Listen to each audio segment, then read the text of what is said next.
Bienvenidas y bienvenidos a este tercer webinar titulado La enfermera gestora de casos COVID, figura clave en la desescalada, que ha tenido una aceptación brutal en redes sociales, una aceptación brutal en cuanto al número de personas inscritas. Y bueno, para mí es un lujazo estar aquí con todos vosotras.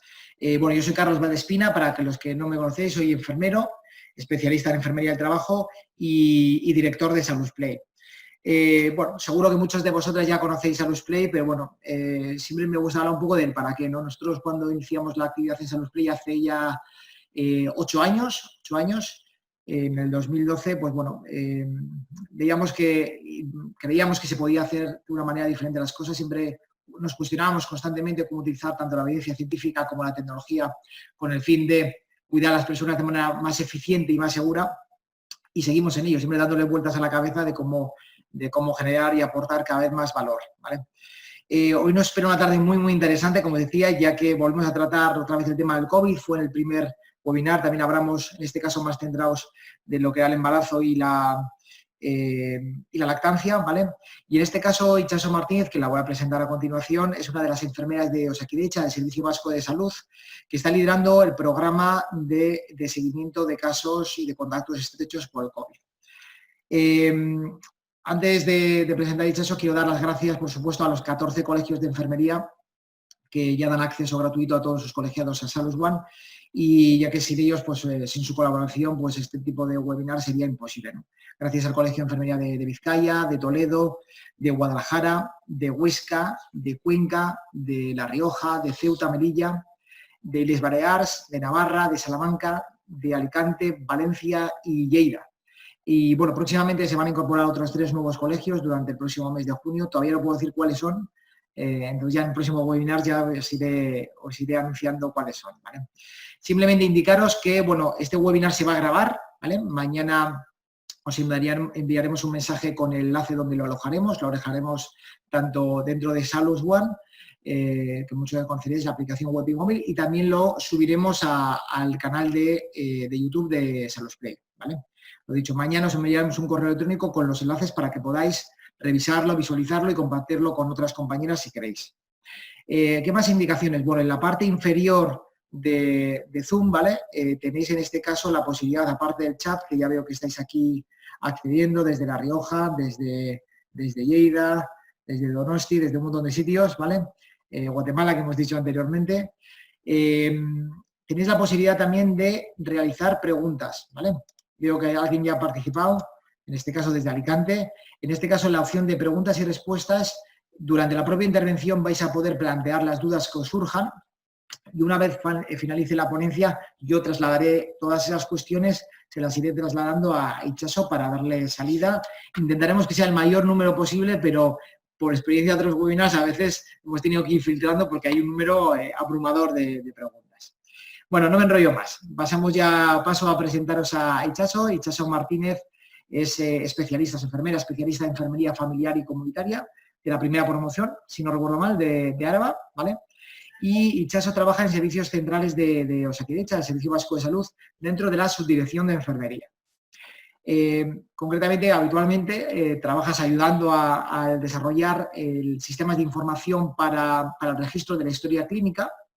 Concretamente, forma parte del equipo técnico que se encarga como consultor de Osanaya, que es el programa informático que recoge el proceso de atención de enfermería en las plantillas, en este caso, la atención primaria. Y además colabora en otros proyectos relacionados con la gestión de cuidados comunitarios. Hoy está aquí con todos nosotros precisamente porque está liderando la parte de formación e implantación del programa de gestión de casos de COVID en Osakidetza. Y no quiero hacer spoiler, pero bueno, os presento brevemente un poco de lo que va a hablar. Itxaso nos pondrá un poco en contexto de cómo surge este plan de vigilancia y de control de casos y contactos, en este caso en el Servicio Vasco de Salud, pero cada comunidad autónoma está generando pues, diferentes programas. Posteriormente hablará un poquito en qué consiste esa red de vigilancia activa de casos y cómo las enfermeras, que es muy importante, y fundamentalmente en este caso las enfermeras de atención primaria estáis liderando, y no soy enfermera de atención primaria, liderando esa red, ¿vale? Y por último, vamos a ver en exclusiva un vídeo del programa de recogida de casos llamado GoData, que es un programa que fue desarrollado en la OMS para el registro de los casos de ébola y que se ha readaptado, de hecho ya me ha comentado alguna anécdota, Itxaso, que está readaptando para precisamente ser útil de cara al registro de datos de personas con COVID. Y bueno, no me enrollo más, ya directamente doy paso a Itxaso. Itxaso va a compartir pantalla, puedes ir compartiendo pantalla si quieres, Itxaso. Y nada, ya directamente pasamos a la presentación. Lo dicho, en la parte de abajo, en la zona de preguntas y respuestas, podéis plantear cualquier cuestión y se la trasladaré a Itxaso una vez que finalicemos la ponencia.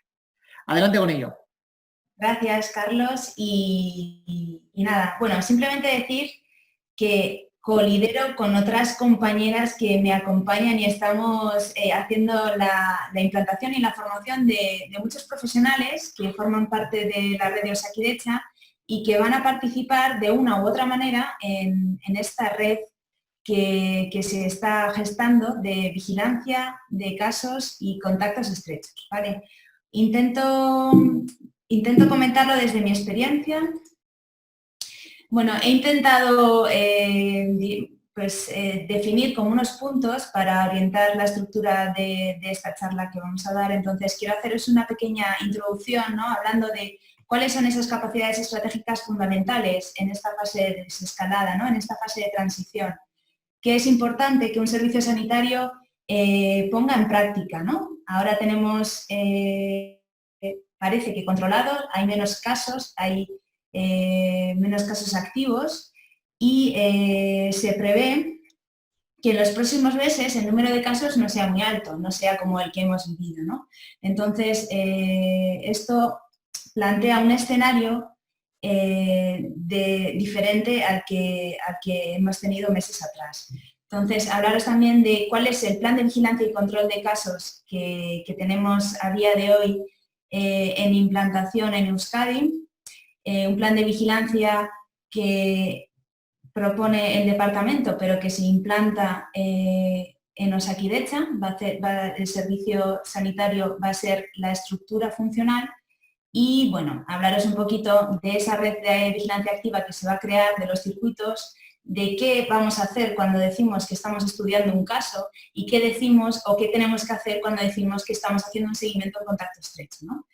Y después lo que os ha comentado Carlos, que es la aplicación que nos va a poder dar soporte a toda esta información que se va creando, ¿no? Tener un espacio que todos los agentes implicados en esta red registren y desde el cual se van a poder sacar indicadores. Indicadores que van a servir para informar de la monitorización de la epidemia, del curso de la pandemia, para aportar al Ministerio o a otras instituciones, y para que tengamos un espacio en el que veamos el resultado de la monitorización epidemiológica de la enfermedad en Euskadi. Entonces, sin meterme mucho más, pues seguramente que esto que voy a contar ya lo sabéis, pero en esta fase de transición lo que se pide a los servicios sanitarios es que garanticen la asistencia, la capacidad asistencial, ¿no? Yo he de reconocer que me ha fascinado cómo han respondido las organizaciones sanitarias que integran Osakidetza ante estos meses en los que había un montón de casos, mucha necesidad de ingreso hospitalario, mucha necesidad de cama de UCI. Nuestros compañeros de atención primaria han sabido responder de manera excepcional a la demanda poblacional que existía, ¿no? Han tenido que cambiar la forma de trabajar, sectorizar los centros de salud, hacer un montón de llamadas telefónicas, hacer seguimientos clínicos de forma telefónica y la verdad que con su esfuerzo y con una buena estructura que existía de base han podido dar la atención a la población, ¿no? Ante esta necesidad. ¿Qué se plantea ahora? Pues que bueno, que tenemos que tener unos sistemas de información ágiles, fiables y que permitan importar información y recibirla en tiempo real para tomar decisiones, para reaccionar rápidamente, que además es muy importante en esta fase que seamos capaces de contener precozmente los casos, es decir, detecto rápidamente el caso que está confirmado y desde ahí detengo las cadenas de transmisión de la enfermedad, ¿no? Si yo soy capaz de hacer un diagnóstico rápido y además en ese momento que diagnostico el caso soy capaz de contener a los contactos estrechos, pues es muy probable que evite que cualquier persona que haya podido estar en contacto con el virus contagie a la población. Entonces, eso es clave, como lo es también de una forma muy parecida, a mí me parece, la educación en salud. La educación en salud y la educación en las medidas de protección colectiva, ¿no? Y en esto creo que las enfermeras vamos a ser clave. Esta red de enfermeras gestoras, vamos a, además de encargarnos de hacer ese estudio de caso y identificar los contactos estrechos, creo que vamos a poder hacer una labor muy importante en la educación sanitaria sobre las prácticas higiénicas, sobre las prácticas de distanciamiento físico, cómo me coloco el material de protección, cuándo me pongo guantes, cuándo me los quito, cómo tengo que hacer la compra en el súper, todas estas cosas, ¿no? Los documentos que regulan, como entiendo, en cada uno de vuestros servicios sanitarios lo que tenemos que hacer, ¿vale? En nuestro caso, todos son azules, es el color estrella del COVID en Osakidetza. Y bueno, son protocolos, son documentos que se van actualizando en función de los recursos que dispone la organización y sobre todo con el conocimiento que vamos adquiriendo respecto al curso de la enfermedad, ¿de acuerdo? Y una orden, que esta sí que la quería comentar, porque esta orden es básica a la hora de entender cómo se plantea estructurar organizativamente esta red, ¿vale? Entonces, es una orden que está firmada el 13 de mayo, o sea, muy recientemente, y que dice que, bueno, o intenta una cosa. Lo que hemos visto y lo que he intentado decir antes es que yo creo que los servicios sanitarios sí que han respondido bien, pero sí que es cierto que los servicios de salud pública, las unidades de vigilancia epidemiológica, se vieron desbordadas en este boom de casos que tuvimos, ¿no? Y para evitar que se pueda repetir esta situación cuando haya un aumento del número de casos diarios, se plantea que hay que reforzar tanto a estas unidades de salud pública como también a la atención primaria, porque se sabe que es donde más casos se van a monitorizar y se van a dar, ¿no?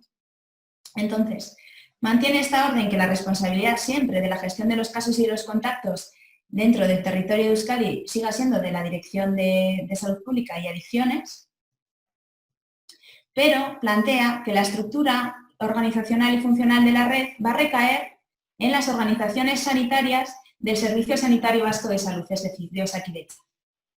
Y esto es un cambio brutal, porque además establece que al frente de cada zona de gestión pone la figura de una enfermera especialista en familiar y comunitaria. Yo creo que el servicio sanitario nunca ha tenido profesionales de enfermería también formados y que encajen también en este puesto, ¿no? en este puesto de gestión de casos. Durante nuestra formación de residencia, que son 2 años, parte de ella rotamos por los servicios de salud pública. Y es cierto que esa parte de la especialidad comunitaria, luego en la práctica asistencial, cuando volvemos a los centros de salud, a veces no la podemos desarrollar, ¿no? Entonces, entendemos que el perfil de contratar a enfermeras especialistas para estos puestos es un acierto.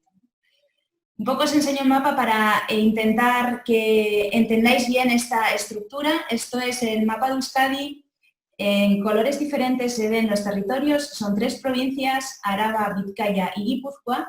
Y veis en una gama de color diferente, pues cada una de esas organizaciones sanitarias integradas. Una organización sanitaria integrada es aquella dirección asistencial que integra tanto una dirección de hospital con una dirección de atención primaria, por así decirlo. Entonces, hay una sola dirección de enfermería, médica y hay unas direcciones de integración y las llamamos organizaciones sanitarias integradas.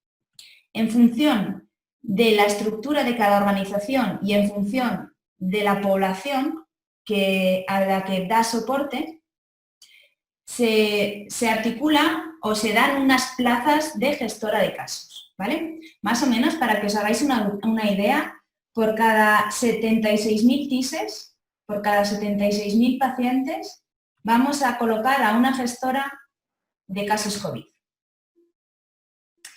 Más o menos, aquí os pongo cuántas van a estar activas en cada una de las organizaciones integradas. Y esta es la diapositiva que muestra cómo en la dirección del proyecto, el equipo directivo del proyecto, por así decirlo, está integrado por epidemiología, salud pública y la dirección de enfermería de la organización sanitaria. Eso nos pone a las enfermeras en una posición de liderazgo bastante clara. Y además, vamos a ser responsables de la coordinación, de que estemos todos coordinados y que coordinemos a servicios dentro de cada una de las organizaciones, que son servicios de medicina preventiva, de salud laboral, y también nos vamos a coordinar con un circuito de casos que se puedan dar, casos o contactos que se puedan dar en los entornos laborales, a través del Instituto de Seguridad, bueno, de Osalan, que es,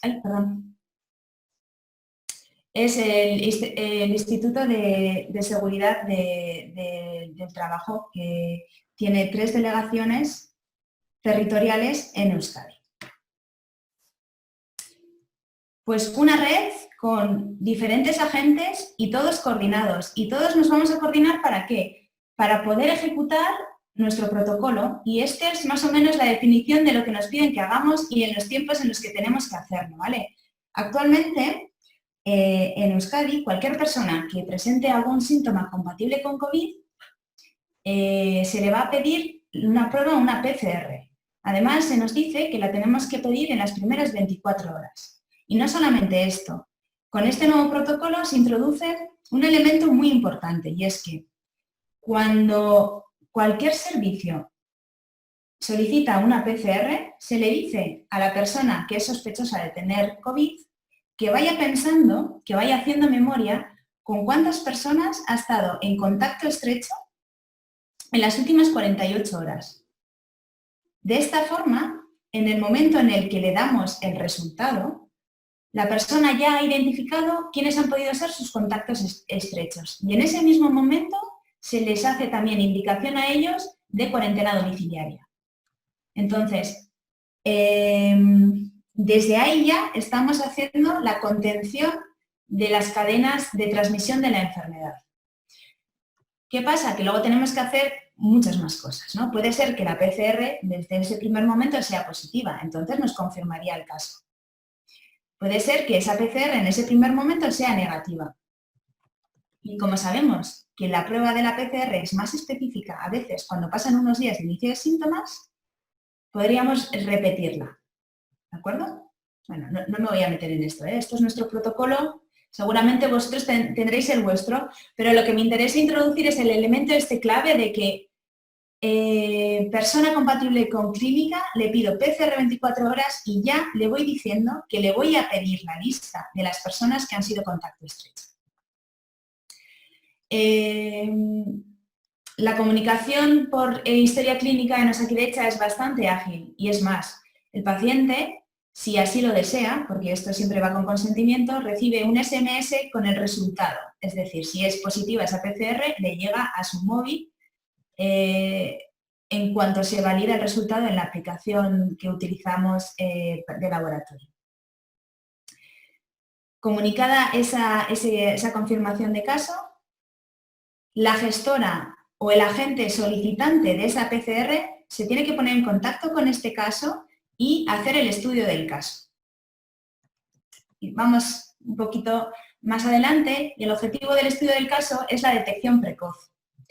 Tiene las siguientes etapas: identificar si es o no positiva esa PCR, es decir, si es un caso confirmado o se queda en un caso sospechoso o descartamos el caso.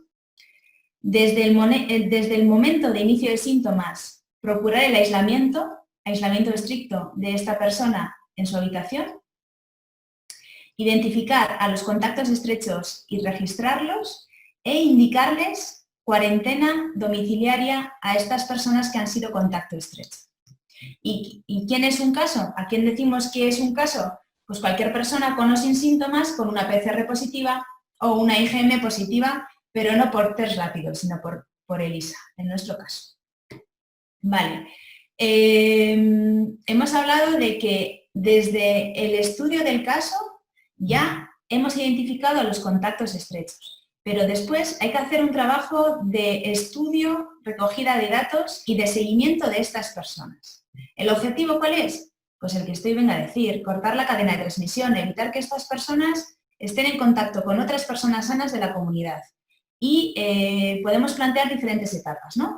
Les identificamos, les localizamos, aseguramos que están en cuarentena domiciliaria, solicitamos test, porque también cualquier persona que encaja con la definición de contacto estrecho se le solicita una PCR en las primeras 24 horas y si fuese negativa se le repite una nueva PCR a los 7 días y les planteamos un seguimiento a los 7 y a los 14 días del registro, de este primer contacto, ¿vale? Les vamos a llamar al menos 2 veces más para, además de solicitarle esa segunda PCR, preguntar si tienen o no síntomas y valorar si están cumpliendo o no con esa cuarentena que les hemos indicado, cuarentena domiciliaria.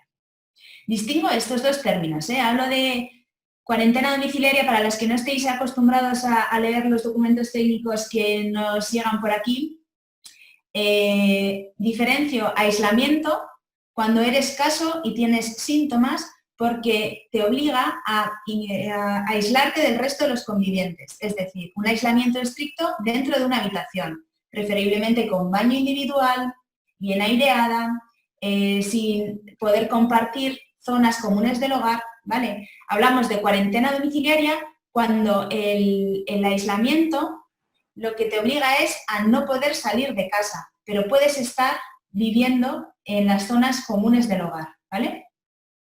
La diferencia es que los casos normalmente presentan signos y síntomas, es decir, son sintomáticos, y en el caso de los contactos estrechos mantenemos esa medida de precaución durante 14 días porque sabemos que es el periodo de incubación de la enfermedad. Es más, leyendo los documentos técnicos del Ministerio, hablan que un contacto estrecho, en el 97% de los casos, empieza a desarrollar síntomas al 11º día. Eso es clave. Y eso es algo que vamos a tener que trabajar mucho con la población, porque fijaros lo que estoy contando. Les vamos a hacer PCR al inicio, PCR a los 7 días, y si ambas dos son negativas, les mantenemos la cuarentena 14 días. Y eso a la gente sabemos que le va a costar un poco interiorizar, ¿no? O sea, porque, bueno, si soy negativo, ¿por qué tengo que...? Entonces, de ahí la importancia de que las personas que estemos a cargo de los seguimientos de estos casos tengamos ese perfil de enfermera, de comunitario y de poder tener esas herramientas de comunicación y de educación en salud, ¿no?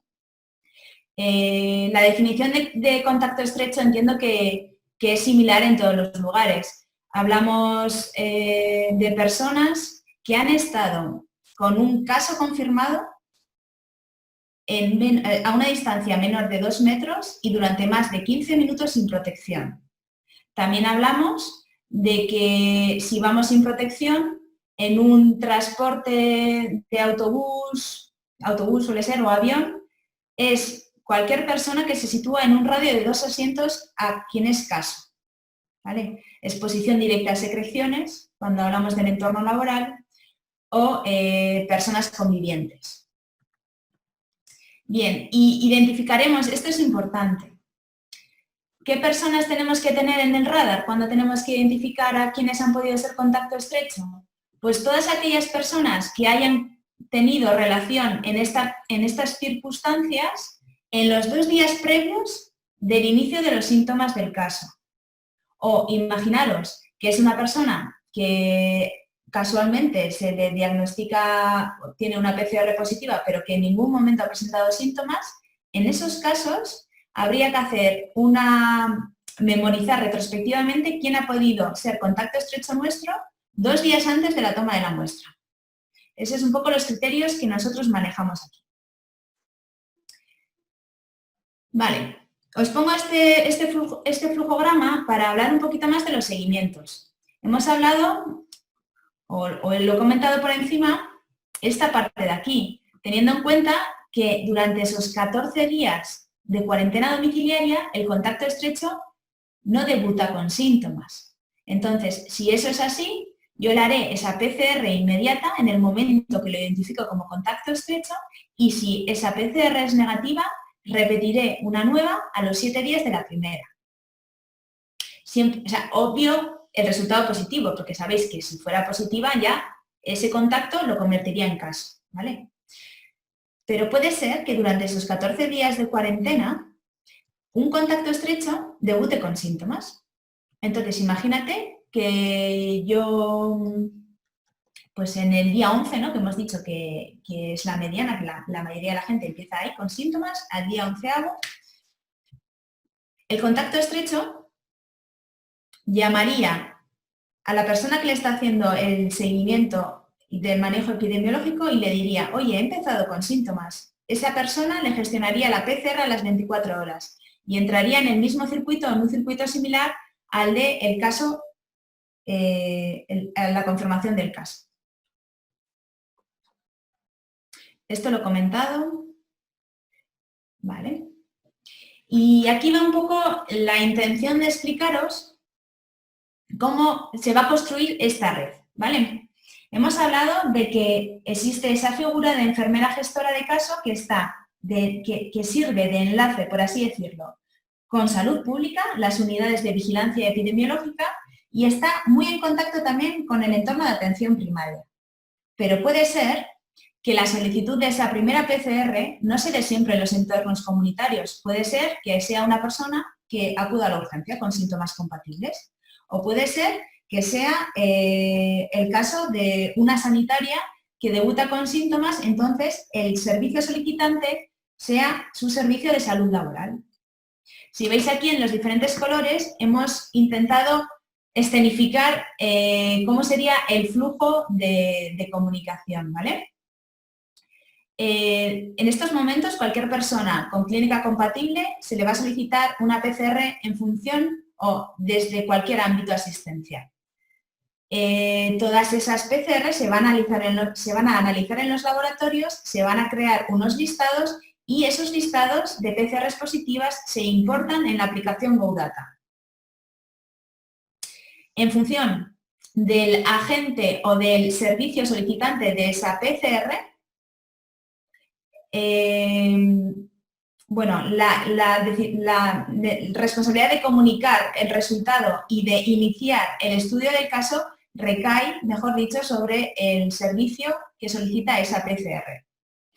En el caso de la atención primaria, para poneros un ejemplo, será la enfermera gestora de casos quien identifique esa PCR positiva y contacte con esa persona para iniciar el estudio del caso. Si es una PCR que se ha solicitado en un servicio de urgencias, consulta o una unidad de hospitalización convencional, serán los servicios de medicina preventiva de los hospitales. Si el caso saltara en un entorno laboral, una enfermera que debuta con síntomas será su servicio de salud laboral. Y si el caso sospechoso o confirmado se da en algún centro cerrado, en el ámbito sociosanitario, en algún centro penitenciario, serán los equipos de vigilancia epidemiológica. Bien, ese es el estudio del caso, que lo vamos a incluir en GoData, vamos a entrevistarlo, vamos a identificar los contactos estrechos y registrarlos, al menos con nombre, dos apellidos, teléfono en la aplicación y definir el ámbito del contacto. Vamos a iniciar también, vamos a intervenir en educación para la salud y también quien gestione y estudie el caso va a tener la responsabilidad de decidir si las condiciones de habitabilidad de la vivienda son suficientes como para mantener un aislamiento estricto en el domicilio y si así no fuera o si no tuviera la persona una red de soporte pues sólida, tendría que gestionar el traslado a algún hotel sanitarizado o a algún dispositivo que se ha habilitado también en los territorios, ¿no? Uno por territorio. Vale. El estudio del caso nos puede decir que existen diferentes contactos estrechos. Una persona, y más ahora que nosotros aquí en Euskadi estamos en fase 2, es decir, ya no tenemos limitación de horario, las terrazas están abiertas, encima hace mogollón de sol, entonces ya se ve como mucha gente en la calle, estamos todos también volviendo a la actividad laboral normal. Sí que es cierto que vamos todos con mascarilla, pero puede darse, y eso es así, estamos cada vez en relación con más personas, ¿no? Hemos pasado de una situación de confinamiento a una situación en la que es fácil que en una semana o que en los últimos 2 días te relaciones con personas en diferentes entornos. Entonces, en ese estudio del caso, la persona nos va a identificar con qué personas ha estado en contacto estrecho y nos las va a clasificar por ámbito de contacto. Entonces me va a decir, pues yo convivo con mi pareja y mis 2 hijos, entonces tendré 3 contactos estrechos familiares. Estuve tomando el café con una compañera de trabajo y las 2 no llevábamos mascarilla y encima nos dimos 2 abrazos, entonces tengo un contacto laboral. Y puede ser que también te cuente que estuvo jugando a las cartas con 3 amigas en una terraza sin protección y compartieron vasos y bebidas, ¿no? Entonces serían 3 contactos sociales. Entonces, en función de a qué ámbito pertenezcan estos contactos estrechos, serán diferentes agentes los responsables de hacer el seguimiento. Si los contactos estrechos son del ámbito familiar, será la enfermera gestora de casos, quien se encargue de identificarlos y seguirlos, pedirle las PCRs y demás. Ese contacto laboral que os he contado, la responsabilidad de hacerle el estudio y el seguimiento recaería en el servicio de salud laboral de la empresa, en este caso seguramente de Osakidetza, porque son compañeros de trabajo. Y el estudio y seguimiento de los contactos sociales, es decir, los amigos con los que me he estado compartiendo el rato en la terraza y he compartido vasos, serían contactos sociales y serían los equipos de vigilancia epidemiológica los responsables de hacer el estudio y los seguimientos. Y con todo eso se forma una red de comunicación en el que yo sé qué es lo que tengo que hacer, qué es lo que me va a caer de lo que han hecho otros y lo que tenemos que hacer es articularnos lo suficientemente bien como para poder cumplir esos plazos y poder contener esas cadenas de transmisión de la enfermedad. Y para que todo esto sea posible, además del teléfono, que yo siempre lo digo, ¿no? Cuando trabajas en sistemas de información te das cuenta de que siempre se nos piden como desarrollos súper complicados, ¿no? Y no, porque ¿cómo puedo decirle al otro? Así que, y a mí el teléfono me parece maravilloso a veces, ¿no? Entonces, lo que estamos trabajando mucho en estos días, ¿no? Es intentar articular, bueno, que las OSIs definan el nombre, los teléfonos, la dirección de contacto, que podamos crear esa red directa de referente con referente, para que si yo he hecho el estudio de un caso en el hospital y yo, gestora, tengo que hacer el estudio y el seguimiento de esos contactos familiares de ese caso, esté al tanto de que tengo que revisar la aplicación porque has hecho un registro que a mí me corresponde darle continuidad. Entonces, la complejidad de trabajar en red es grande, movilizamos a muchas personas, movilizamos también a servicios en los que no estaban acostumbrados a trabajar de una forma y ahora van a tener que compartir formas con mucha más gente. Y el trabajo de gestión va a ser interesante y yo creo que vamos a tener buenos resultados. Pero, claro, todo esto parece muy complejo, sobre todo si no lo visualizamos en cómo lo veo, ¿no? Porque, claro, decimos, bueno, yo lo registro en GoData y es la aplicación que me va a permitir registrar toda la enfermedad, toda la evolución de la enfermedad y poder sacar los indicadores y poderme comunicar con los compañeros. Y bueno, la última parte de la presentación sí que me gustaría que vierais de qué estamos hablando. Simplemente deciros que GoData nace de un proyecto coordinado por la OMS. Es una plataforma que permite la gestión de la información sobre casos, formularios de registro, localización, resultados de laboratorio y bueno, información sobre casos y sobre contactos. Es una aplicación que recoge a la perfección las necesidades de estudio de una epidemia. Estaba diseñada principalmente para enfermedades infecciosas que presentaban sí o sí síntomas. El ébola, está claro que el ébola sí o sí síntomas vas a tener. El COVID es una enfermedad un poco más compleja porque sabemos que en algunos casos las personas la cursan de forma asintomática. Y en eso estamos. Hemos tenido y estamos en ello. Se está teniendo que utilizar la aplicación mientras se hacen pequeñas adaptaciones para que se pueda adaptar mejor a nuestras necesidades, ¿vale? Entonces, bueno, vais a verla. He hecho un vídeo sin audio para que podáis ver las funcionalidades, a ver qué os parece. Vale, es bastante fácil, ¿eh? La interfaz. Aquí se colgarían, o sea, se importarían todos los resultados positivos de las PCRs de laboratorio y desde ahí, desde casos, yo añadiría el caso. Una vez estudiado, una vez hecha esa primera entrevista, estudiaría el caso. Puedes filtrar, creado por, creado el día, lo puedes filtrar también por nombre, puedes filtrar por todos estos datos, ¿no? Cada uno de estos datos representa después las figuras, o sea, las columnas, perdón, que se ven en el panel. Entonces yo puedo seleccionar o deseleccionar aquella que me interesa para poder hacer el filtro.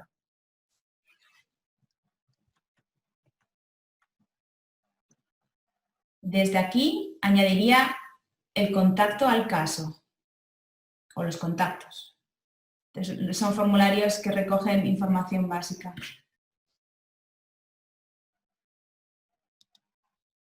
Y podéis ver, aquí se ve, voy a echar un poquito, voy a parar.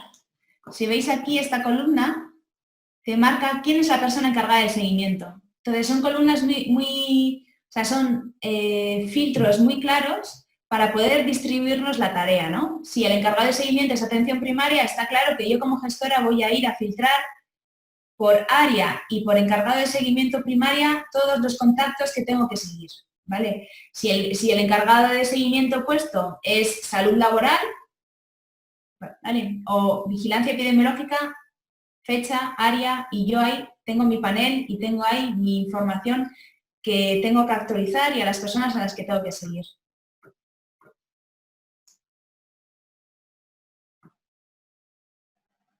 Vale. Las 3 columnas. Permite también registrar eventos. Esto es útil para los equipos de vigilancia epidemiológica. Imaginaos una fiesta, mogollón de contactos, crea un evento, porque de ese evento van a salir muchos casos. Paneles de seguimientos, diferentes formas de ver la misma información, cada uno vamos a poder utilizar la que mejor nos venga. Y después hice algunas, recogí aquí los paneles, cómo se visualizan los datos, ¿no? Claro, yo vamos a registrar aquí todos los casos de todo Euskadi, los 3 territorios, todas las organizaciones.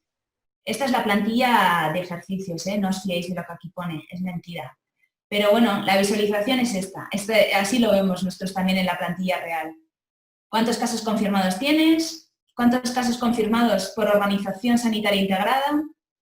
¿Cuántos de esos casos están ingresados?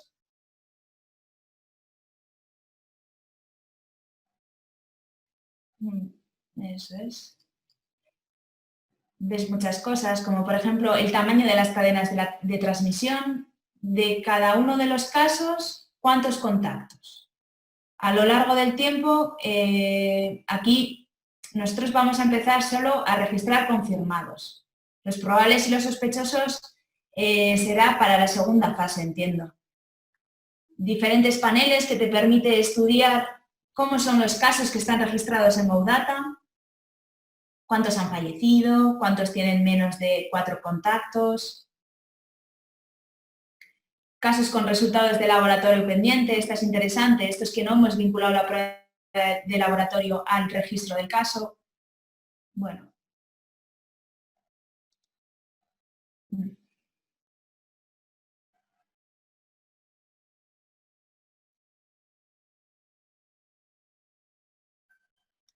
Y también permite sacar informes, ¿no?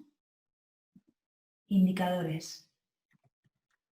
Tenemos la aplicación también traducida a euskara y más o menos yo creo que con esto y con las preguntas que me hagáis podemos ir terminando el webinar. Bueno, por lo menos es lo que me gustaría hacer, ¿no? O sea, que me transmitierais vuestras dudas y a ver si las puedo responder.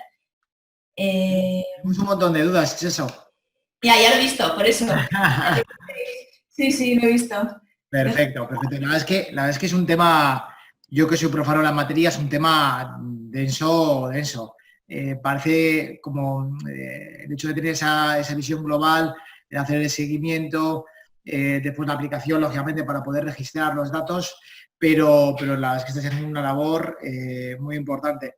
La verdad es que hay bastantes preguntas, ¿vale? Tanto desde la sección de preguntas y respuestas, y alguna también se ha colado desde el chat, ¿vale? Y te voy a ir pasando porque para ver un poquito y darle salida. Vamos un poco en el orden de la presentación, ¿de acuerdo? Primero comentaba, a ver si no se me pasa ninguna. Vale, yo creo que no se me pasa ninguna. Venga, yo tengo por aquí la primera que veo es... qué raro porque yo tenía más. Vale, te voy a lanzar esta que he visto aquí adelante, ¿vale? Pregunta Belén Saz, dice, si una persona tiene que realizar cuarentena domiciliaria por haber estado en contacto estrecho con un caso confirmado, si los convivientes también tendrían que, en este caso, realizar la cuarentena domiciliaria. Entiendo, a ver si lo he entendido bien, es una persona que es caso, los convivientes, si se considera que son contacto estrecho. Las personas convivientes de un caso se consideran contacto estrecho. Efectivamente. Entonces, hay que hacer también la cuarentena domiciliaria 14 días desde la última exposición con el caso. Eso es. Vale. Eso lo contamos así, desde que el caso se aísla, desde ese día contamos 14 días en cuarentena domiciliaria a los convivientes. Perfecto. Perfecto. De hecho, también he visto por ahí una pregunta que no sé si al final lo has debido especificar en la presentación, porque hablas de contactos, un poco cuál es la definición de caso estrecho. Lo hemos visto en muchos sitios a través del Ministerio, pero ¿podrías un poco confirmar concretamente qué es un caso estrecho? Un contacto estrecho, entonces. Contacto estrecho, perdón. Sí, un contacto estrecho es aquella persona que está en contacto con un caso confirmado más de 15 minutos y a una distancia menor de 2 metros, ¿vale? Sin protección. Eso es importante también. Es también contacto estrecho cualquier persona que ejerce labores de cuidado sin protección suficiente con un caso, ¿vale? Si yo soy cuidadora informal en el domicilio de mi abuela, que es caso confirmado y no he estado protegida mientras le ayudaba al aseo o demás, también sería contacto estrecho. También es contacto estrecho aquella persona que viaja en un mismo autobús o en un mismo avión en un radio de 2 asientos de un caso. Esas son las definiciones, las 3 definiciones más comunes, más habituales. También está la definición de cualquier persona que está expuesta a fluidos, exposición directa a fluidos de caso. Eso sería como el esquema mental. Vale. Un poco hilando, no tengo aquí ahora la persona que lo ha realizado, igual seguro que lo encuentro rápido, pero me ha parecido curiosa y tiene toda la razón, ¿no? Y me parece verdaderamente un problema, que es cómo se identifica o cómo se llega a contactar con ese compañero de autobús, ponía, que ha viajado contigo, porque claro, todo el mundo está en el autobús, está rodeado de gente y dices, bueno, está en el autobús. Pues creo que había pues tantas personas, pero claro, tampoco te vas fijando exactamente con cuántas personas vas en el autobús y por supuesto no les pides el teléfono ni sabes quiénes son, ¿no? ¿Cómo se hace esto? Eso lo hacen los equipos de vigilancia epidemiológica. De hecho, tienen experiencias de haber tenido que hacer rastreos de contacto en esta fase inicial de la pandemia. Bueno, hay un caso curioso aquí en Araba que fue de un autobús que vino de Benidorm, del Inserso. Y entonces se dieron, bueno, una persona dio positivo, fue un caso, y entonces tuvieron que hacer el estudio de todos los contactos estrechos, todas las personas que viajaban en un radio inferior a 2 asientos. Ahí lo que tienen que hacer es, hablas con el caso. El caso normalmente se acuerda de parte. Y después tienes que ponerte en contacto con el organizador del viaje, ver la distribución de los asientos, y realmente luego confirmar con esas personas que identificas, que vas identificando, si realmente eran ellos los que iban en ese asiento. O sea, lo que parece, el registro que os he enseñado es lo de menos, pero el trabajo de investigación que hay detrás de la identificación y del seguimiento a los contactos estrechos es arduo. Nosotros, las herramientas de trabajo de las gestoras van a ser siempre historia clínica porque hay que revisar información, teléfono, y después mucha relación pues, con epidemiología y demás. Claro, es que al final, por ejemplo, yo lo veo en un vuelo, claro, al final hay un registro donde tienes, claro, ahí sí tienes nombres y apellidos y teléfono de la persona que ha estado ahí sentada en ese asiento, ¿no? Pero claro, por ejemplo, un autobús con sitio libre, pues es más complicado. La verdad es que es... Y, o sea, cuando digo el radio de los asientos, imaginaros, no es el típico autobús urbano, o sea, tiene que ser el autobús de viaje, de distancia, de larga distancia, donde vas sentado. Claro, claro. Claro, porque un autobús, entiendo, o el metro o cualquier otro tipo de transporte público, claro, ahí sí que es, decir imposible, pero es muy complicado, por decir imposible, ¿no? Digo yo, sin ser conocedor del tema, me parece bastante complicado. Me preguntaban más cuestiones, una compañera de Cádiz, que se llama Inmaculada Ramón Macías, dice, buenas tardes, soy enfermera gestora de casos de un centro de salud de Cádiz. Y indica, ¿vais a los domicilios a comprobar que cumplen con el aislamiento domiciliario en caso de PCR positivas? En caso necesario, ¿os acompaña un trabajador social o no? Y da saludos desde Andalucía. Qué bien, saludos a Andalucía. Además, la idea de esta red es que después las gestoras de casos activen también acompañadas en atención primaria para que ayuden en los seguimientos y en el estudio de los casos. En principio, no. Lo que sí, o sea, no nos desplazamos a comprobar si cumplen o no, no está así recogido en el plan. La valoración de la capacidad de la persona de saber si cumple o no con las medidas de aislamiento se plantea de forma telefónica. Y si se observa que la persona va a incumplir ese aislamiento, porque te lo dice a veces, ¿no? Oye, pues yo no puedo quedarme en casa porque voy a perder el trabajo, porque esas situaciones nos vamos a encontrar. El circuito es activar a los equipos de vigilancia epidemiológica para que pongan los medios suficientes o plantear un traslado a estos hoteles que se han habilitado para asegurar que la persona cumple con el aislamiento correctamente. Uh-huh. Lo que sí que nos planteamos es facilitar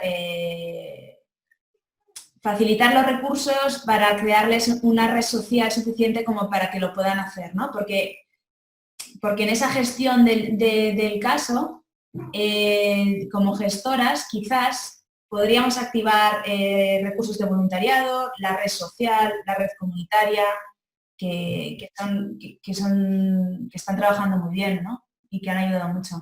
Claro. Genial.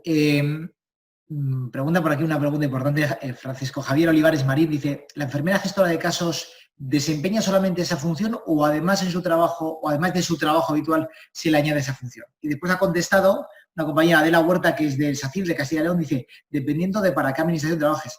En el SACIL, las registradores de casos siguen prestando su labor asistencial además del seguimiento. En nuestro caso no. Además, esto lo tenemos que reconocer. Estamos súper contentas las que somos especialistas porque se nos da la oportunidad de tener un contrato como especialista y vamos a desempeñar, en principio, esta tarea de contención de la epidemia en esta fase de desescalada.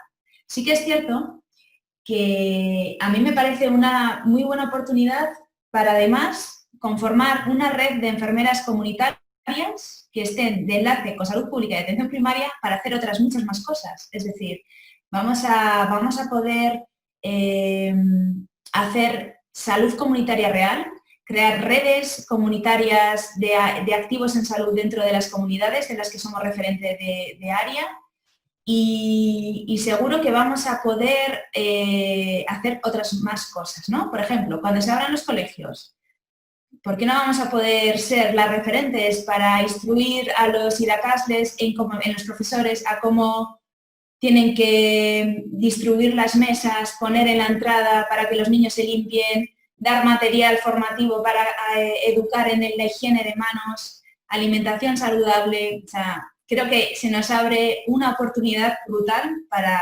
ejercer una profesión tan bonita como es la nuestra, ¿no?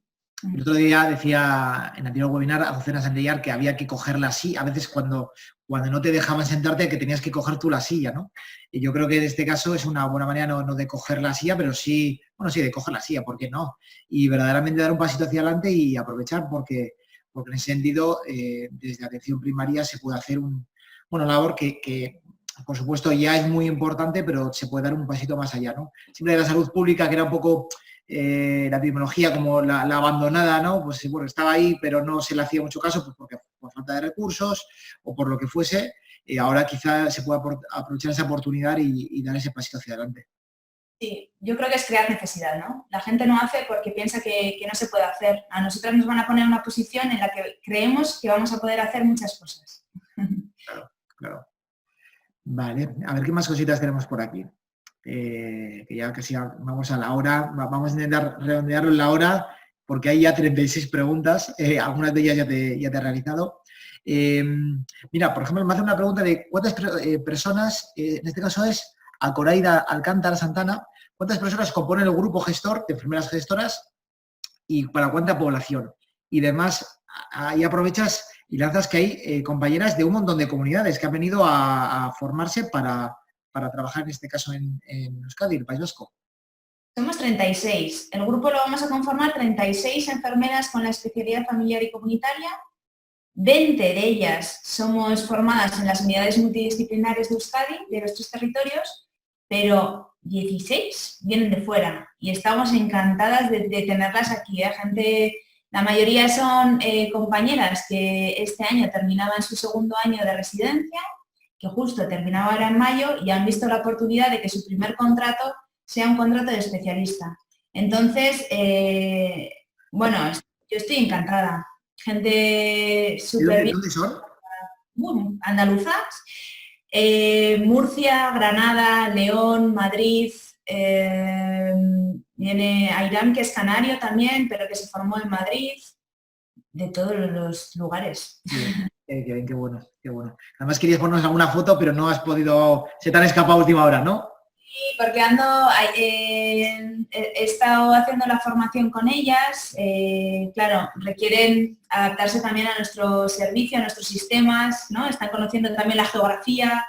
Pues hemos hecho como una semanita de adaptación, ¿no? Que nos vayamos conociendo. Entonces, 2 días ha sido formación presencial, seguiremos retomándola y les quería haber sacado una foto para poner en esta presentación, pero se me fue. Entonces se me escaparon antes de tiempo. Pero bueno, si me está viendo alguno, qué bien que hayáis venido. Muy bien, sí. Genial. Venga, vamos a por otra y después alguna preguntita también de GoData que he visto por aquí. A ver, vamos a ver, que se me escapa.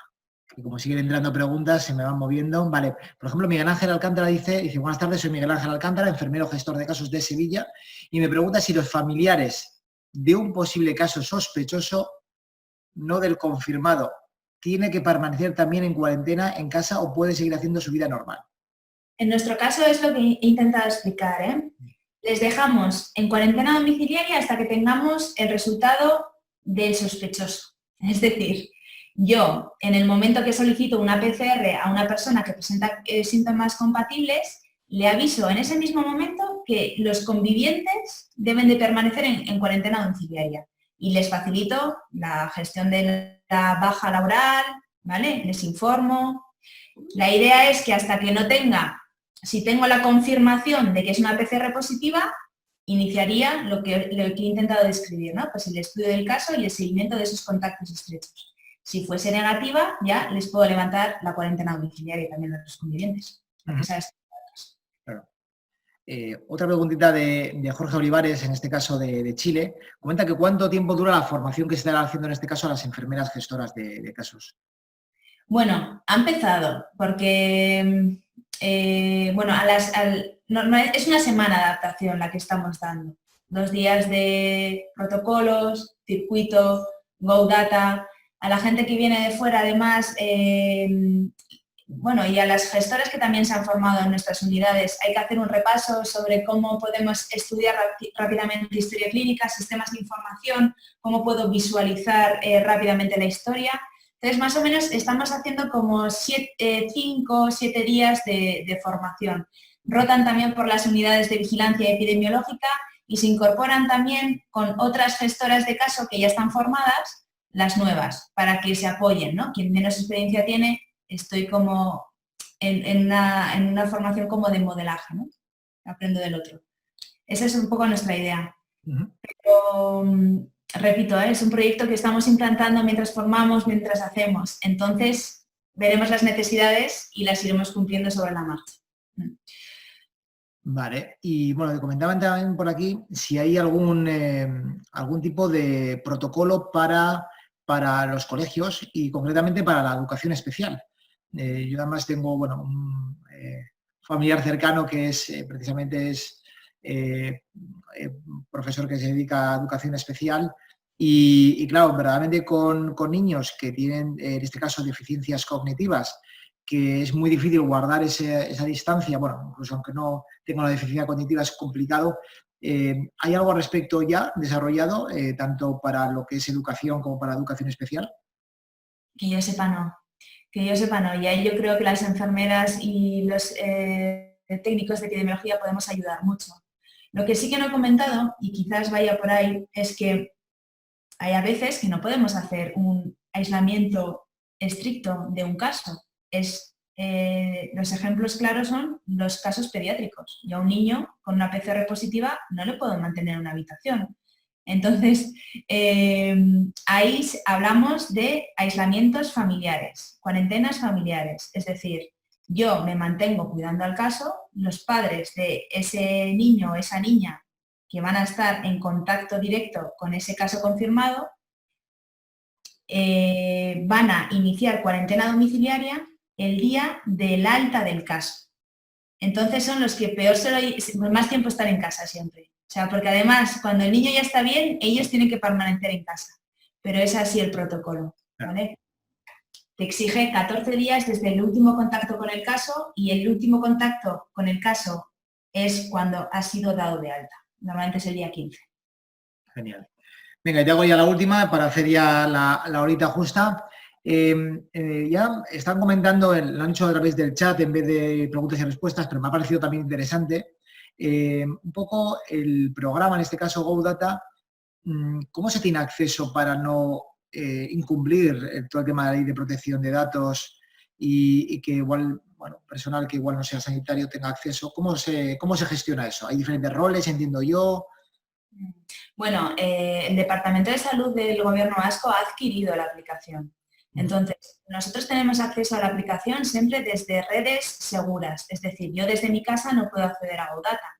Yo accedo a la aplicación cuando estoy trabajando en un equipo de Osakidetza o en un equipo de departamento. Eso es clave. Y detrás de la configuración y la adaptación están el equipo de informáticos y de epidemiólogos que están adaptando la aplicación y, entre otras cosas, aseguran que no hay problema de seguridad de datos, ¿no? O sea, eso en todas las aplicaciones que registran datos clínicos, aunque GoData no registra muchos datos clínicos, si es más un manejo epidemiológico, se recogen de esa manera y se aseguran de esa manera. Entonces, yo como usuario externo, y encima os lo recomiendo, si queréis conocer un poquito más de la aplicación, y la OMS propone unos cursos gratuitos que es de acceso online, te matriculas, es gratis y son 7 videotutoriales que te explican cómo funciona la GoData. Y eso es de acceso gratuito para todo quien desee verlo. Genial, genial, genial. Pues nada, Itxaso, la verdad es que muchísimas gracias por haber estado con todos nosotros y explicarnos algo que es, pues bueno, verdaderamente tan nuevo, tan innovador y que además, pues bueno, está liderado por diferentes grupos de enfermeras, lógicamente colaborando con epidemiología y otra serie de servicios. indicaros que, bueno, que Itxaso también va a hacer un pequeño post con toda la información. Me preguntaban también a ver si vamos a tener la presentación. Sí. Entonces ya lo que vamos a hacer es, Itxaso va a hacer un pequeño post explicando la presentación de hoy. Le va a mirar también lo que son las preguntas. No ha dado tiempo a responder todas las preguntas, 49 preguntas, más algunas que ya he ido yo respondiendo, cositas que bueno, y algunos eran saludos simplemente. Entonces, la verdad es que la participación ha sido muy alta. Le enviaré las preguntas también de Itxaso para que le sirva un poco para la hora de la redacción y por si quiere comentar alguna en concreto. Y nada, simplemente indicaros que mañana os mandaremos a todos los asistentes y aquellos también que habéis estado inscritos pero no habéis podido asistir, por si acaso tenéis algún conocido, alguna conocida, os enviaremos un correo electrónico en el cual pondremos el enlace donde subiremos la grabación de hoy. La grabación de hoy irá tanto al canal de Salos Play de YouTube como lo inclusaremos también dentro de Salos One, ¿vale? Simplemente daros las gracias por haber asistido, mucha fuerza y nos vemos la próxima. Estar atentos y atentas porque dentro de 2 semanas continuamos con los webinars y vamos a tener a una persona también pues, bueno, muy potente, una enfermera muy potente a nivel tanto nacional como internacional y nos explicará un proyecto muy interesante que seguro que muchos de vosotros habéis escuchado. Lo dejo un poco en stand-by y estad atentas que os iremos informando. Un saludo y buenas tardes a Arratsalde León, para los que venís también del País Vasco. Itxaso, un abrazo muy fuerte y gracias por estar aquí. Gracias, Carlos. Gracias a todos. Hasta luego. Chao.